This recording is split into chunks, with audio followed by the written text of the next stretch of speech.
आमा, यदि मलाई केही भइहाल्यो भने मलाई सम्झेर नरोऊ है आमा। मेरो सट्टा मेरो छोरी हेरेर बस है। हामी नेपालीलाई कहीँ गए पनि सुख सन्तोक भएन।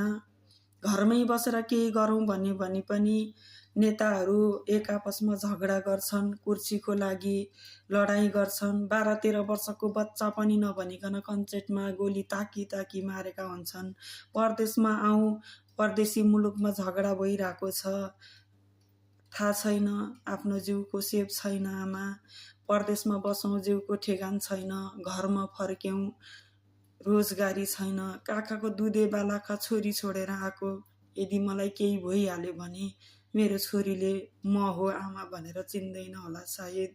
जति पनि हामी नेपाली दाजुभाइ दिदीबहिनी परदेशमा हुन्छौँ, खाडी मुलुकमा छौँ, आफ्नो जिउको ख्याल गरौँ, आफ्नो जिउ सेपमा राखौँ है, जुन अवस्थामा भए पनि।